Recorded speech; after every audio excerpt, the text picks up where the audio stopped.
એ રીતે મોરારી બાપુ મહાન કથાકાર વ્યારામાં આવ્યા અને એમણે પોતાના મંચ પરથી એવું કીધું કે આદિવાસી વિસ્તારોમાં શિક્ષકો ધર્માંતરણની પ્રવૃત્તિ કરાવે છે, જેને હું વખોડી કાઢું છું। એક કથાકાર તરીકે મંચ પરથી આવો વર્ગ વિગ્રહ ઊભો થવા માટેનું આ એમનું નિવેદન હશે એવું માનું છું।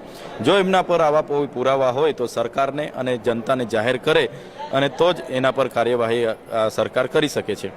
રહી વાત ખ્રિસ્તી લોકોની, તો ખ્રિસ્તી મિશનરીઓ 1970, 80 અને 90ના દાયકામાં આદિવાસી વિસ્તારોમાં આવી એમણે શૈક્ષણિક સંસ્થાઓ ખોલી, આરોગ્યની હોસ્પિટલો ખોલી અને આદિવાસીઓને દરેક ક્ષેત્રે આગળ આવવા માટેના ઉત્થાનના એમણે કાર્ય કર્યા। એનાથી આકર્ષિત થઈને કેટલાક આદિવાસી લોકોએ ખ્રિસ્તી ધર્મ અપનાવ્યો છે અને પાળે છે, જેમાં કોઈને કોઈ વાંધો હોવો જોઈએ નહીં। જો ગૃહમંત્રીએ એવું કીધું કે જે લોકો ખ્રિસ્તી ધર્મ અપનાવ્યો છે એમને આદિવાસી તરીકે મળતા લાભો નષ્ટ થઈ જશે અને અમે બંધ કરાવીશું, ત્યારે ગૃહમંત્રી અને એમની સરકારને મારું નાનું સૂચન છે। આદિવાસી તરીકે આદિવાસી અનામત બેઠક પરથી મોહનભાઈ કોકણી અને રીતેશભાઈ વસાવા ચૂંટાયેલા છે, જેઓ પણ ખ્રિસ્તી ધર્મ પાળે છે।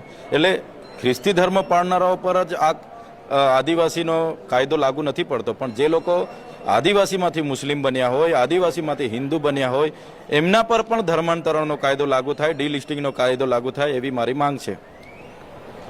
વિચારજો, જીવનમાં કોઈ દી વ્રતનું અપમાન કરતા નહીં, કોઈ દી ગરીબનું અપમાન કરતા નહીં, કોઈ દી બાળકનું અપમાન કરતા નહીં, કોઈ દી બીજો ધર્મ પાળનારી વ્યક્તિનું અપમાન કરશો નહીં। 4 જણાનું અપમાન જીવનમાં ન કરવું। આપણી બાજુમાં બીજો ગમે ધર્મ પાળતો હોય એને એમાં ભગવાન દેખાતો હોય, આપણે આમાં દેખાતો હોય, આપણે રામોપીર દેખાતા હોય, કોઈને રામ દેખાતો હોય, કોઈને કૃષ્ણ દેખાતો હોય, કોઈને ઘનશ્યામ દેખાતો હોય, કોઈને માતાજી દેખાતો હોય, કોઈને અલ્લાહ દેખાતો હોય, કોઈને જીસસ દેખાતો હોય। ધર્મનો હેતુ છે જીવનું કલ્યાણ કરવાનું। નદી નાળા નીકળે ગમે ત્યાંથી છેલ્લે મળે છે સાગરને, એમ ધર્મ ગમે હોય આખર મળે છે ઈશ્વરને। એમાં જીવનું કલ્યાણ છે, જીવનું કલ્યાણ છે, જીવનું કલ્યાણ છે।